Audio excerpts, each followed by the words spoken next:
ఈరోజు జగన్మోహన్ రెడ్డి ఒక కొత్త నాటకానికి తెరతీశాడు. మరి 2వ తారీఖు 3వ తారీఖు వచ్చిన ఎంపీడీఓస్ అకౌంట్స్లోకి డబ్బులు రాలేదు. తనేమో తెలుగుదేశం వాళ్ళు అడ్డుకుంటున్నారని చెప్తా ఉన్నాడు. మేము క్లియర్గా చూపిస్తున్నాం, అకౌంట్స్లో ఎక్కడ డబ్బులు వచ్చినాయో చూపించండి. నీ పార్టీ నాయకుల దగ్గర మీరు పర్సంటేజ్లు తీసుకుని ముందు కాంట్రాక్టర్లకు డబ్బులు కొట్టి ఈరోజు పెన్షన్లు ఆపింది మీరు. సరే, ఒకటి బ్యాంక్స్ ఇయర్ ఎండింగ్ లెక్కలని చెప్తారు. మీరు వాలంటీర్లో మా పార్టీ కార్యకర్తలని చెప్పి బహిరంగంగా ప్రకటించింది మీరు.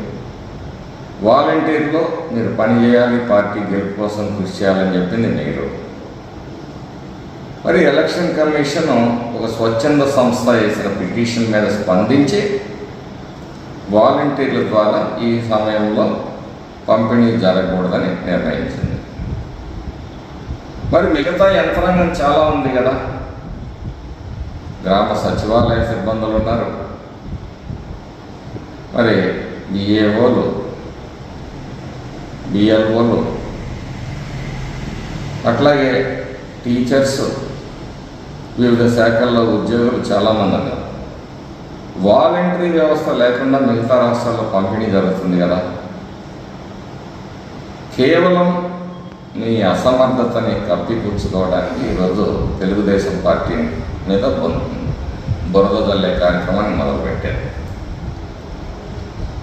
మీకు చిత్తశుద్ధి లేదు, మీ దగ్గర డబ్బులు లేవు, కేంద్రం నుంచి డబ్బులు రావాలి, అప్పులు తేవాలి, అప్పటి వరకు మీరు వేసే పరిస్థితుల్లో లేరు. ఇది వాస్తవం. దీన్ని కప్పిపుచ్చుతూ మరి ఏదో సామెత చెప్పినట్టు ఆడేళ్ళక మధ్యలో ఓడు అన్నట్టు తెలుగుదేశం పార్టీ మీద నిందలేస్తున్నారు. ప్రజలు వివేకవంతులు, ప్రజలు అన్ని విషయాలు గమనిస్తున్నారు. మీరు చూపించాలి కదా ఎవరి అకౌంట్లో ఇప్పటికి డబ్బులు ట్రాన్స్ఫర్ చేశారా అనేది. వాలంటీర్లు లేకపోతే ఇక పంపిణీ చేయలేరా? అనేక వ్యవస్థలు ఉన్నాయి, అనేక రాష్ట్రాల్లో పంపిణీ చేస్తూ ఉన్నారు. అక్కడంతా వాలంటీర్లే చేస్తున్నారు. మీకు చిత్తశుద్ధి అంటే ప్రతి ఇంటికి వెళ్ళి ఈసీ ఆదేశానుసారం వాలంటీర్లు కాకుండా మిగతా ఉద్యోగుల్లో పంపిణీ చేయాలని నేను డిమాండ్ చేస్తూ ఉన్నాను. ఈ మండు టెండర్లో మరి వృద్ధులు రాలేరు కాబట్టి మిగతా వ్యవస్థల ద్వారా ప్రజల గడప దగ్గరికి పెన్షన్ అందించాలనేది Telugu Desam party Andhra Pradesh chief secretary గారికి, అట్లాగే ఎన్నికల కమిషన్ కూడా నిన్నటి రోజున మేము వెళ్ళి వినతి పత్రం సమర్పించడం జరిగింది. ప్రజల పట్ల మన నిజాయితీ నిదర్శనం.